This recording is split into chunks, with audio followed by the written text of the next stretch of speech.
إن الحمد لله نحمده ونستعينه ونستغفره ونعوذ بالله من شرور أنفسنا ومن سيئات أعمالنا من يهده الله فلا مضل له ومن يضلل فلا هادي له وأشهد أن لا إله إلا الله وحده لا شريك له وأشهد أن محمدا عبده ورسوله يا أيها الذين آمنوا اتقوا الله حق تقاته ولا تموتن إلا وأنتم مسلمون يا أيها الناس اتقوا ربكم الذي خلقكم من نفس واحدة وخلق منها زوجها وبث منهما رجالا كثيرا ونساء واتقوا الله الذي تساءلون به والأرحام إن الله كان عليكم رقيبا أما بعد فإن خير الحديث كتاب الله وخير الهدي هدي محمد صلى الله عليه وسلم وشر الأمور محدثاتها وكل محدثة بدعة وكل بدعة ضلالة وكل ضلالة في النار.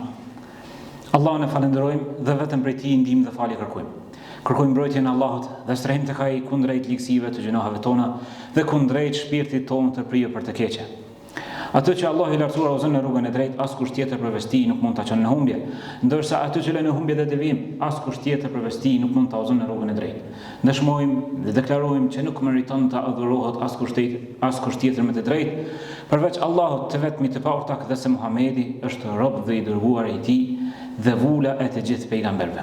Allah i lartësuar në thirrën e Kur'anit duke na thënë: O ju që keni besuar, vazhdoni të bindeni Allahut me devotshmëri, duke i respektuar urdhrat e Tij dhe duke u përmbajtur nga ndalesat e Tij dhe mos ja lejoni vetvetes me vdek ndryshe përveç se duke qenë musliman, të nështruar dhe të bindur ndaj Tij.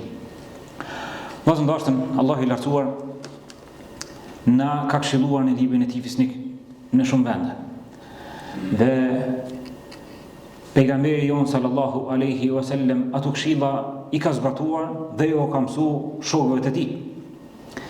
Dhe po ajo gjenerat e hartë me të cilët Allahu i lartësuar që i kënaqur dhe ata që të kënaqur me Allahun e lartësuar dhe këtë kënaqësi Allahu i lartësuar e përjetësoi në fjalën e tij, diplomuan në shkollën e pejgamberit sallallahu alaihi wasallam dhe ato këshilla i quan në vend dhe ja mësuan brezit të dytë me radhë, tabiinëve. E sot në këtë hutbë do të flas për disa çaste se si e kanë pa tabiinët përmirësimin e vetvetes, si e kanë pa preokupimin e tyre me çështjet më parsorë, më primare në jetën e tyre. Fillimisht Allahu i lartësuar na përshkruan një skenë nga skena e ditës së gjykimit dhe na thotë: "Yawma ta'ti kullu nafsin tujadilu an nafsiha." Në atë ditë, pra cilën ditë? Ditën e gjykimit, ku do të vijë secili njeri dhe do ta mbrojë veten e tij. Do të polemizoj që t'i del në mbrojtje, t'i del Zot vetes së tij, që ta shpëtoj veten e tij. Dhe thot Allahu i lartësuar që në atë ditë do ta korrni atë çfarë keni punuar me duart e juaja në këtë botë, wa tuwaffa kullu nafsin ma 'amilat wa hum la yudhlamun. Dhe gjithë secili do ta merr shpërblimin e veprave të tij që i ka bërë në jetën e kësaj bote, dhe në atë ditë askujt nuk do t'i bëhet padrejtësi. Askujt nuk do t'i bëhet padrejtësi. Allahu i lartësuar është më i drejti. Drejtësia e tij është absolute dhe të gjithë do t'i gjykojë me drejtësinë e tij. Elusim Allahun e lartësuar të na kaplej me mëshirën e tij.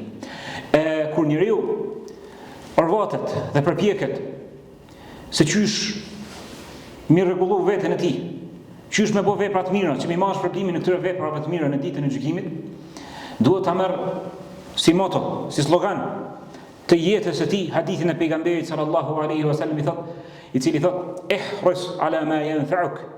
Përqendrohu, fokusohu në atë çfarë ty të bën dobi. Ki vëmendjen, nuk po thot ju bën të tjerëve dobi. Ala ma yanfa'uka, ty, bash ty, me emën në mbiemën, ato vepra më të kthy ty në të mirën tënde, ty më të bëj dobi. Ky duhet të jetë preokupimi yt gjatë ditës edhe gjatë natës.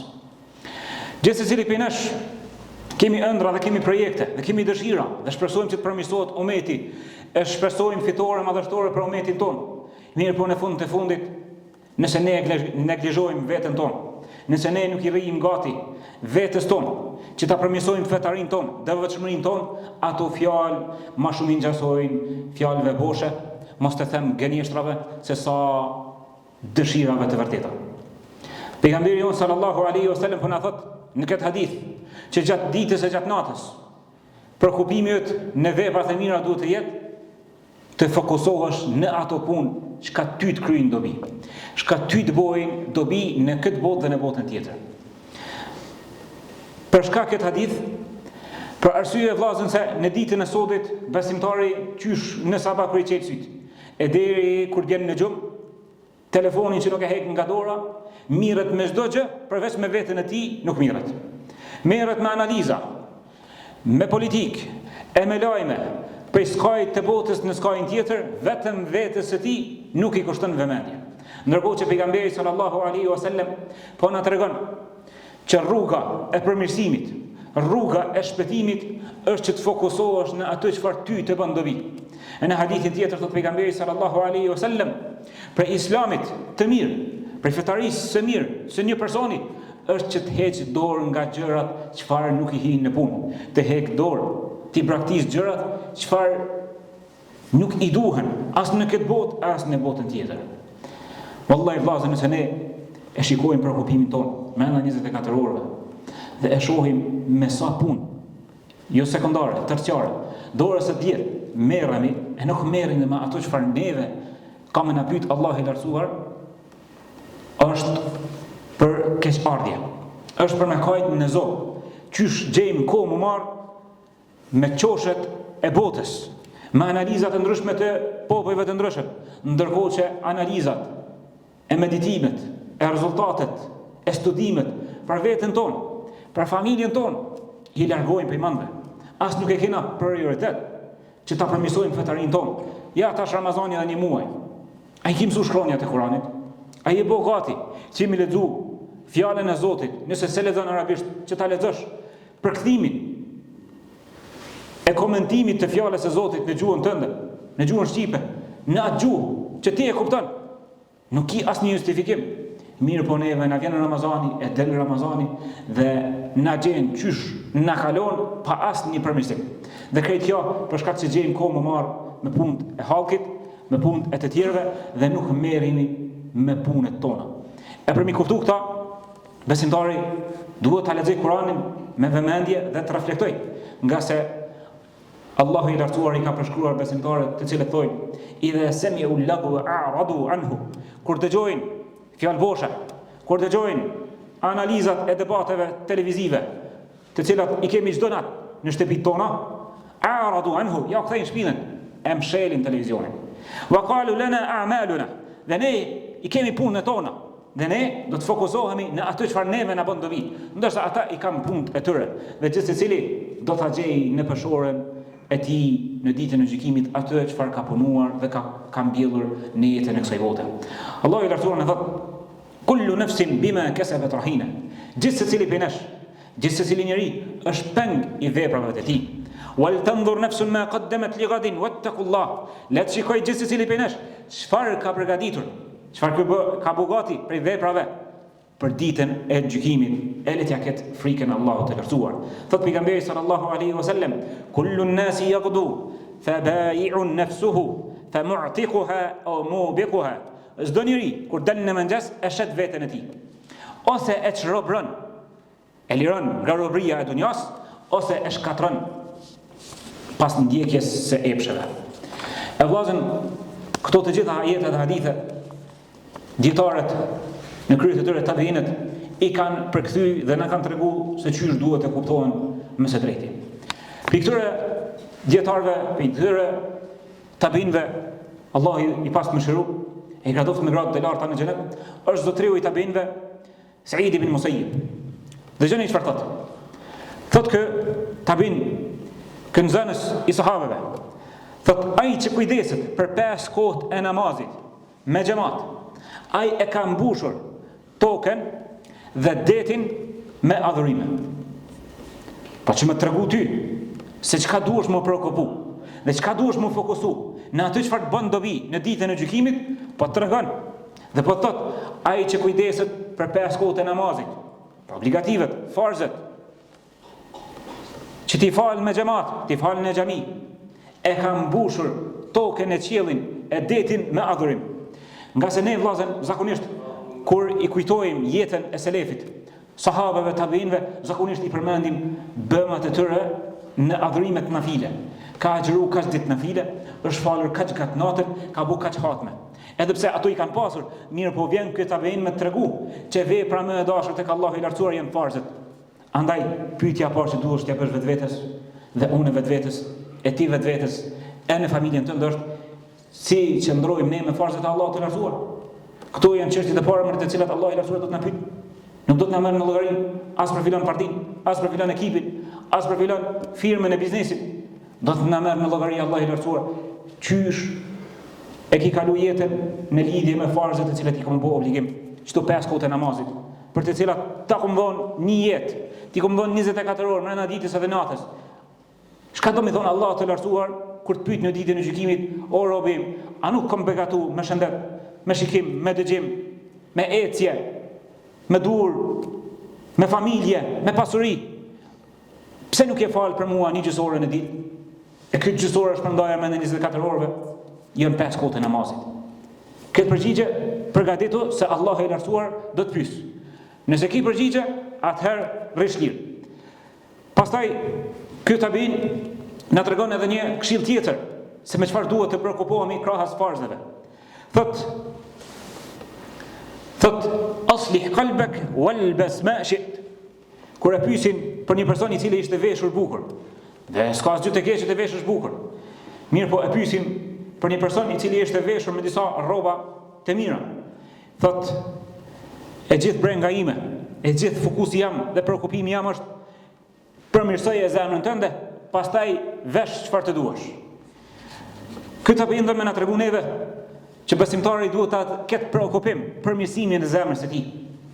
Ta liroj zemrën e tij nga therrat, nga sëmundjet që mund t'ja mbulojnë zemrën e t'ja vulosin atë. Për çfarë fjala?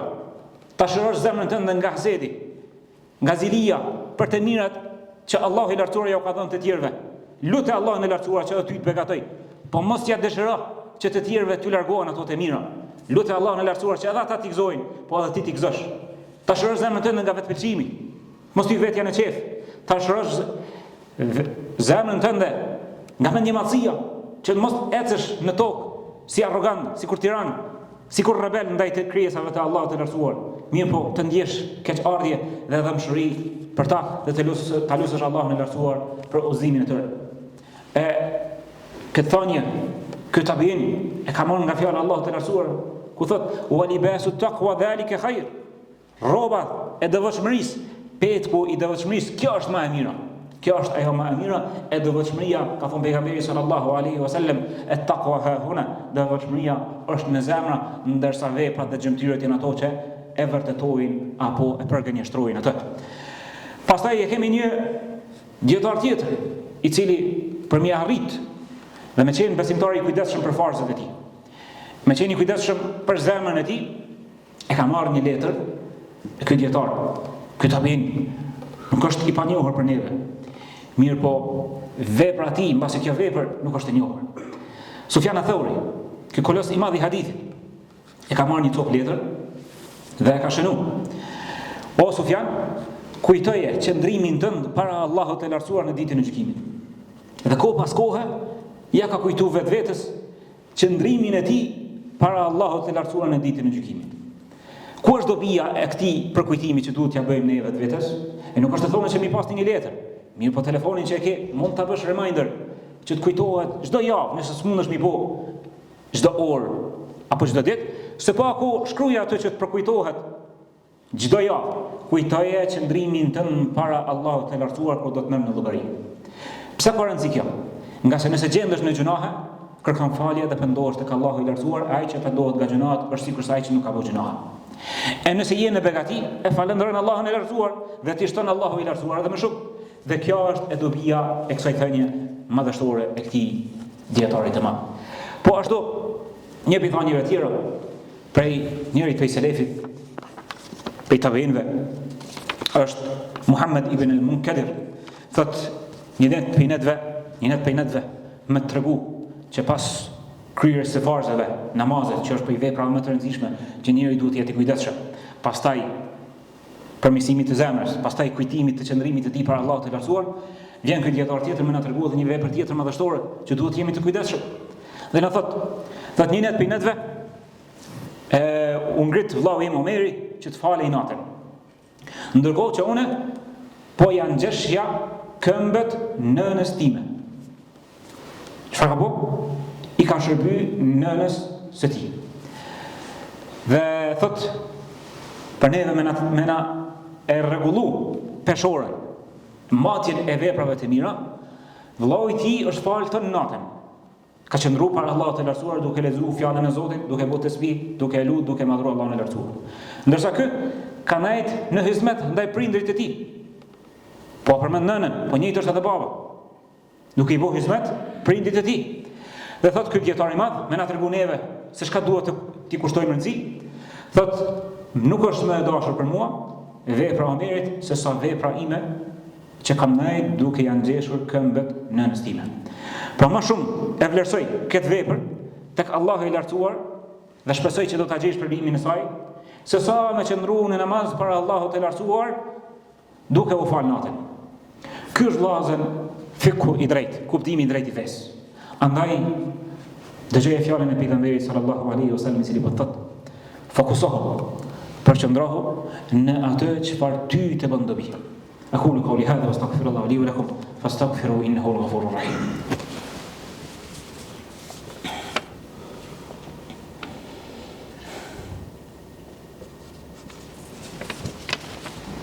Bismillah, alhamdulillah, wassalatu wassalamu ala ashrafil anbiya'i wal mursalin nabiyina Muhammad wa ala alihi wa ashabihi ajma'in. Allahun e falenderojmë, selamat dhe salavat qofshin për më të dashurin tonë Muhammedin sallallahu alaihi wasallam, familjen e tij, shokët e tij dhe gjithë ata që pasojnë të deri ditën e gjykimit. Vjen po ashtu ky tabin Muhammed ibn al-Munkadir më na tregon edhe një vepër tjetër shumë të lehtë, por shumë të rëndë në peshorën e veprave të mira tek Allahu i lartësuar. Thot ky dietar, thot pe veprave më të mira që e do Allahu i lartësuar është idkhal al-surur al-mu'min, ta fusësh gëzimin në zemrën e besimtarit. Ta fusësh gëzimin në zemrën e besimtarit. E sa e lehtë është të bëhet kjo vepër? Mjafton ndonjëherë vetëm një mesazh, një lutje më ia dërgoj dikujt, një dhuratë simbolike që ta fusësh gëzimin në zemrat e besimtarit. E Allahu i lartësuar është shakur, është vlerësuesi dhe mirënjohësi më i mirë, ash-shakir. Prej emrave të bukur të Allahut të lartësuar është vlerësuesi më i mirë, mirënjohësi më i madh. Shtoja këtyre dy emrave që Allahu i lartësuar është bujar. Nuk mundesh më shtyti me bujarinë e Allahut, që është bujari absolute. Ti jep pa i lyp, e lemo kur ti lyp. Pastaj Zoti jon është el-Ghani, është më i pasuri, është i mëvëcishëm, i pavarur, nuk ka nevojë për askën për krijesave. Parmendohu tash ti kur e ki këtë Zot kaq të mirë dhe punon me këto thënie që rrjedhin nga kuptimi i drejtë i fesë, nga hadithet e pejgamberit sallallahu alaihi wasallam, dhe ngritesh ja largon disa brej nga vëllezërit tënd musliman. Ja lën një borxh, ja bën një dhuratë, kush e di, lutesh për ta në pjesën e tretë të natës. Dhe më rëndësishme është që ta bësh të gëzueshëm, të gëzohet. Parmendo se Allahu i lartësuar të trajton ty ashtu siç i trajton ti të tjerët. Të gëzon në familje, ta vlerëson, të shpërblen, ta shton begatin e të përqendron në fenë e tij. E kjo është begative më të mëdha. Po ashtu vjen një dietar tjetër më na thon që prej veprave më të mira, pasi që e pyesin Abdullah ibn Mubarak, cila është vepra më e mirë, cila është fronti më i mirë, betejë më e madhe, thot fronti më i mirë, vija frontit më e mirë, është që të përqendrosh në të vërtetën dhe mos luhatesh prej saj. Ky është fronti më i mirë. Mos heqësh dorë nga udhëzimi i Allahut të lartësuar. Po ashtu e pyesin njërin prej dietarëve, edhe i thojnë, cili është vendi që ta adhuroj Allahun e lartësuar me së miri? Ku mu i adhuroj Allahun e lartësuar me së miri? Thot, përmirësoje zemrën tënde e pastaj Allahun e lartësuar adhuroje kudo që t'jesh. Përmirësoje zemrën tënde e pastaj Allahun e lartësuar adhuroje kudo që t'jesh. Prandaj vllazën, kjo hutbë është një thirrje për veten time dhe pastaj edhe për juve dhe për familjet tona, që të kujdesemi për ato çfarë na bën dobi në këtë botë dhe në botën tjetër dhe dalin faqebar në ditën e gjykimit tek Allahu i lartësuar. Rabbana atina fid dunya hasana wa fil akhirati hasana wa qina adhaban nar. Wallahi ibn të mira në këtë botë dhe në botën tjetër dhe na ruaj nga dënimi i zjarrit. Allahumma inna na'udhu bika min zawali ni'matik wa tahawuli afiyatik wa fuja'a naqmatik. Wallahi të lutem mos na marrësh begatit tuja ndaj nesh befas me ndonjë fatkeqësi, por të na bësh mirënjohës dhe falendërues ndaj teje, të na ruash të begati derisa ti të jesh i kënaqur me neve.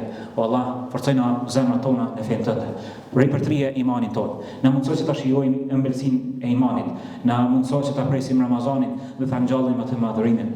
Dhe na mundëso që ta lexojmë fjalën tënde, që të na bëj dobi në këtë botë dhe në botën tjetër dhe të na ngritësh gratat me të në xhenetin, të cilat i ke përgatitur për besimtarët tu. إن الله وملائكته يصلون على النبي يا أيها الذين آمنوا صلوا عليه وسلموا تسليما اللهم صل وسلم على نبينا محمد وعلى آله وأصحابه أجمعين وأقيموا الصلاة